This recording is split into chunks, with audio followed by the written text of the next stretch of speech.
আসসালামু আলাইকুম। ওয়াকফ bill pass, মুসলমানদের জমি দখলে নিতে হিন্দুত্ববাদী পরিকল্পনা।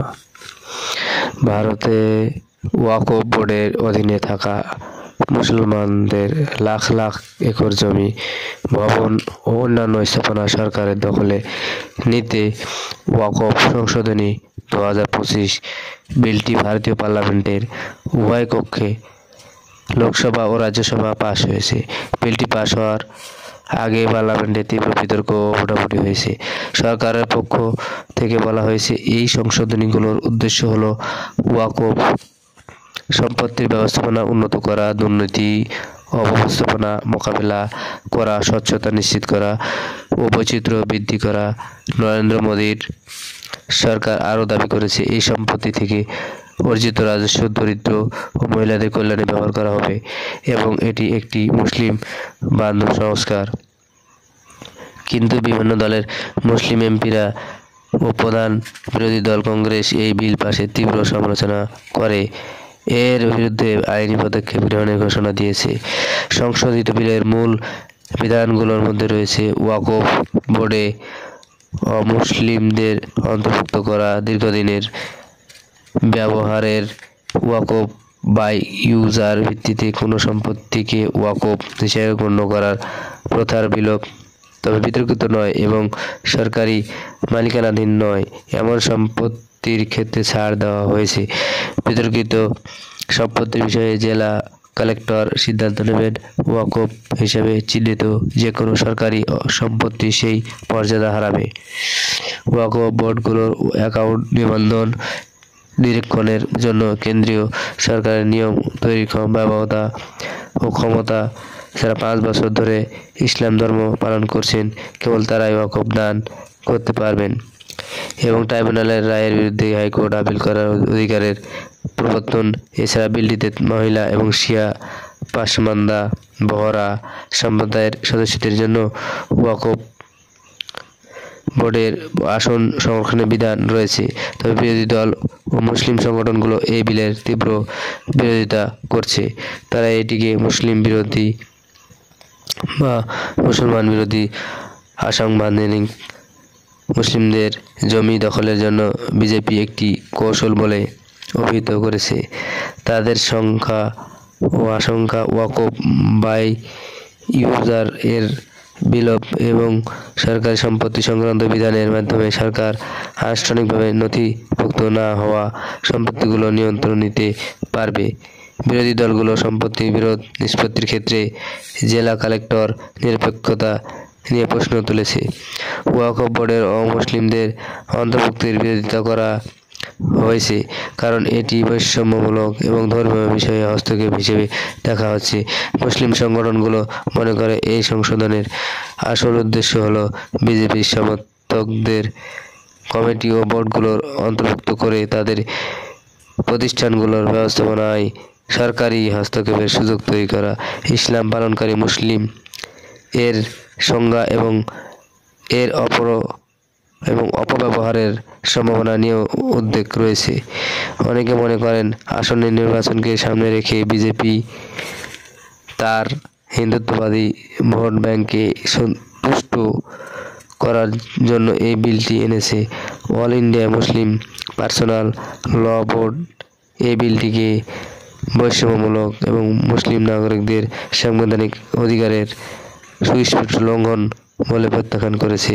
প্রধান বিরোধী দল কংগ্রেস পার্টি ঘোষণা করেছে, তারা সুপ্রিম কোর্টে এই বিলের সাংবিধানিকতাকে চ্যালেঞ্জ জানাবে। সরকারের ব্যবস্থাপনা ও স্বচ্ছতা বৃদ্ধির দাবির বিপরীতে ওয়াকফ সংশোধনী বিল চরম বিতর্কিত। বিরোধী দল ও মুসলিম সংগঠনগুলো এটিকে তাদের সম্পত্তির অধিকার, ধর্মীয় স্বায়ত্তশাসনের উপর সরাসরি আক্রমণ হিসেবে দেখছে বা বিদ্যমান উত্তেজনা আরও বাড়িয়ে তুলতে পারে। চলতি বছরের জানুয়ারিতে ভারতের মধ্যপ্রদেশ রাজ্যের উজ্জয়িনী শহরে স্থানীয় কর্তৃপক্ষ প্রায় 250টি বাড়িঘর, দোকান, শতাব্দী প্রাচীন একটি মসজিদ বুলডোজার দিয়ে গুঁড়িয়ে দিয়েছে। এর মধ্যে 2.2 হেক্টর 5.27 একর বিস্তৃত জমি খালি করা হয়, যা মধ্যপ্রদেশ ওয়াকফ বোর্ডের মালিকানাধীন ছিল। এই গুঁড়িয়ে দেওয়া বিষয়কে শহরের বিখ্যাত মহাকালেশ্বর মন্দিরের ঘিরে $1 মিলিয়ন একটি সরকারি প্রকল্পের অংশ হিসেবে চালানো হয়েছিল।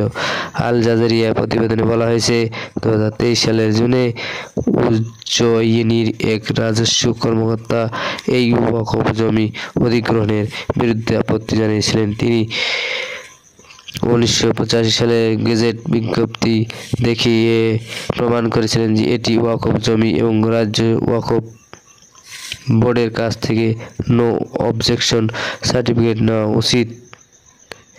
তবে 1 মাস পর উজ্জয়িনী জেলা প্রশাসন আদেশ জারি করে জানায়, সামাজিক কারণে জমি অধিগ্রহণে অনুমতির প্রয়োজন নেই। এই অধিগ্রহণকে ওয়াকফ আইনের সরাসরি লঙ্ঘন বলে অভিহিত করেছেন আইনজীবী সোহেল খান, যিনি এ ঘটনাকে আদালতে চ্যালেঞ্জ করেছেন। যদিও সরকার ক্ষতিগ্রস্তদের ক্ষতিপূরণ হিসেবে 330 মিলিয়ন রুপি $3.8 মিলিয়ন দিয়েছে,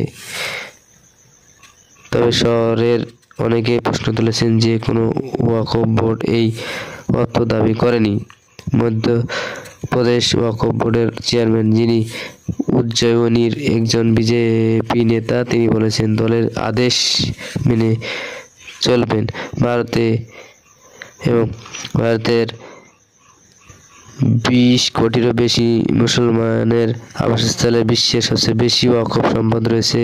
8,72,000 একরের বেশি সম্পত্তি, প্রায় 4,05,000 হেক্টর, 10 লাখ একর জুড়ে বিস্তৃত, যার আনুমানিক মূল্য প্রায় $14.22 মিলিয়ন মার্কিন ডলার।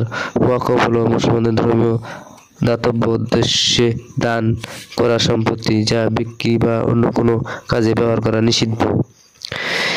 প্রতিটি রাজ্য ও ফেডারেল অঞ্চলে ওয়াকফ বোর্ড এসব সম্পত্তি পরিচালনা করে, যা দেশটির অন্যতম বৃহৎ ভূ সম্পত্তির মালিক। বছরের পর বছর ধরে প্রভাবশালীরা অবৈধভাবে ওয়াকফ জমির প্লট বিক্রি করছে। জমি রেকর্ড ডিজিটাইজেশনের সময় মাঝে ওয়াকফ জমির সরকারি সম্পত্তি হিসেবে রেকর্ড হওয়ার ঘটনাও ঘটেছে। কেন্দ্রীয় সংখ্যালঘু বিষয়ক মন্ত্রীর দেওয়া তথ্য অনুযায়ী 54,929টি ওয়াকফ সম্পত্তি বেদখল হয়ে গেছে। উজ্জয়িনীর ঘটনা স্থানীয় উন্নয়নের অজুহাতে ঘটনা হলেও ভারতের মুসলিমদের মালিকানাধীন ওয়াকফ সম্পত্তির ওপর দখলের বৃহত্তর চিত্রের অংশ। এই সম্পত্তিগুলোর বিশাল পরিমাণ মূল্য বিজেপি নেতৃত্বাধীন সরকার তাদের সঙ্গে সংশ্লিষ্ট বিভিন্ন স্বার্থান্বেষী গোষ্ঠীর কাছে লোভনীয় লক্ষ্যবস্তু হয়ে উঠেছে। তাই পরিশেষে বলা যায়, ভারতে 20 কোটি মুসলমান বলা হচ্ছে, আসলে এটি হবে প্রায় 35 কোটি, কারণ ওরা চাচ্ছে না মুসলমানের সংখ্যা বেশি জানানো হোক। বেশি জানালে তারা দাবি হতে পারে যে মুসলমানদের জন্য আরেকটি আলাদা আবাসস্থল দরকার ইন্ডিয়ার ভিতরে। এটা তাদের একটা পরিকল্পিত ভুল একটি মুসলমানদের জনসংখ্যা রিপোর্ট। তাই অন্য একটা রিপোর্টে দেখা যাচ্ছে যে মুসলমানদের জনসংখ্যা প্রায় 35 কোটি ভারতে, এবং ওআইসি, আরব লীগ এবং যে D8 সংস্থাগুলো আছে বিশ্বের, সেই সংস্থাগুলো যেন চাপ প্রয়োগ করে মুসলমানদের যে নিপীড়িত অত্যাচারিত হচ্ছে ভারতে, তার একটা ব্যবস্থা নেওয়া হয়। আসসালামু আলাইকুম।